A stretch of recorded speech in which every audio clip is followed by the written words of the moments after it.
તો સુનિતા વિલિયમ્સની ઘર વાપસી થવાની છે। આખી આ પ્રક્રિયા કેવી રીતે થવાની છે? 9 મહિના પછી કે જેઓ પરત આવવાના છે ત્યારે સમગ્ર જે ઘટનાક્રમ રહેવાનો છે એ અમે આપને વિસ્તારથી સમજાવીએ। તો સુનિતા વિલિયમ્સની ઘર વાપસી બુચ વિલ્મોર 9 મહિના અને 13 દિવસ બાદ હવે પરત ફરવાના છે। આ એક બીડું હતું જે ઝડપવામાં આવ્યું હતું કે સુનિતાને ઘર વાપસી માટે લાવવાની છે। સવારે 10:35 ડ્રેગન સ્પેસક્રાફ્ટનું અનડોકિંગ થવાનું છે અને આ આખી જે પ્રક્રિયા છે એ ખૂબ જ રસપ્રદ રહેવાની છે। આખરે કેવી રીતે સુનિતા વિલિયમ્સને પાછા લાવવામાં આવશે તો આખી આ જે ઘટના બનવાની છે એ બતાવી રહ્યા છે। આંતરરાષ્ટ્રીય સ્પેસ સ્ટેશનથી સ્પેસક્રાફ્ટ અલગ પડશે।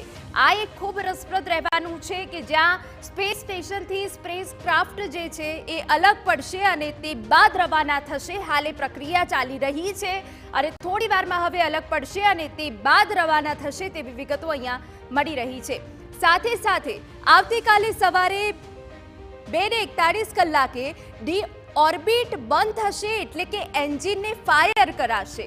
આ પણ ખૂબ પ્રક્રિયા રહેવાની છે કે મહત્વની કે જેમાં ડી ઓર્બિટ બંધ થશે અને તે બાદ ફાયર કરાશે।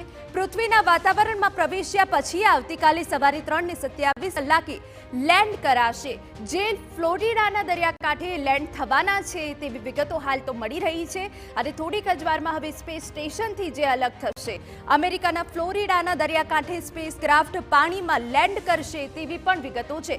આખી આ જે પ્રક્રિયા સુનિતા વિલિયમ્સે ઘર વાપસીની કે જે 9 મહિના તેઓ સ્પેસમાં રહ્યા છે અને હવે ક્રૂ 9ના વધુ 2 અવકાશયાત્રી પણ પરત ફરવાના છે। સ્પેસક્રાફ્ટનું અનડોકિંગ કઈ રીતે તો અવકાશયાનની કામગીરીની પહેલા તો તે તપાસ કરશે અનડોકિંગ તેવી વિગતો મળી રહી છે।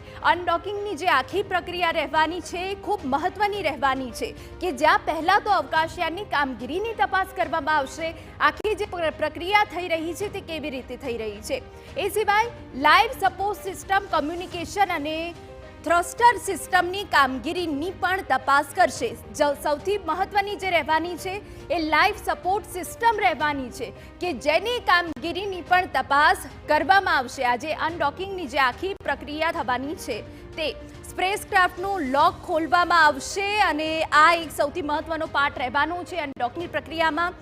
થ્રસ્ટર્સ સ્પેસક્રાફ્ટને ISSથી ધીમે ધીમે અલગ કરવા ગતિ કરશે। આખી જ પ્રક્રિયા અમે આપને સમજાવી રહ્યા છે કે કેવી રીતે અલગ કરવામાં આવશે સ્પેસ સ્ટેશનથી અનડોકિંગની આ જે પ્રક્રિયા રહેવાની છે।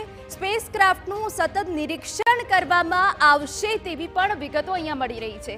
કામગીરી કેવી રીતે ચાલી રહી છે પ્રક્રિયા કેવી રીતે ચાલી રહી છે તેનું નિરીક્ષણ કરવામાં આવશે। ટ્રેકિંગ મિશન કંટ્રોલ રૂમ અને અન્ય અવકાશ એજન્સી દ્વારા પણ નિરીક્ષણ થઈ રહ્યું છે। આખી જે ઘર વાપસીની પ્રક્રિયા રહેવાની છે તે અવકાશ એજન્સી દ્વારા સમગ્ર નિરીક્ષણ કરવામાં આવશે અને સાથે સાથે ઇમરજન્સી દરમિયાન કોઈ પણ સ્થિતિને પહોંચી વળવા સતત નિરીક્ષણ કરવામાં આવશે। આ નિરીક્ષણ ખૂબ અગત્યનું બની જશે જ્યારે આખી આ પ્રક્રિયા થશે તે દરમિયાન માટે। તો આપને જણાવી દઈએ કે હવે ખૂબ ઓછો સમય રહ્યો છે 17 કલાક જેટલો સમય રહ્યો છે કે જ્યાં સુનિતા વિલિયમ્સની ઘર વાપસી થવાની છે અને ફ્લોરિડાના દરિયાકાંઠે ઉતરશે। ત્યારે સમાચારમાં અત્યારે બસ આટલું જ।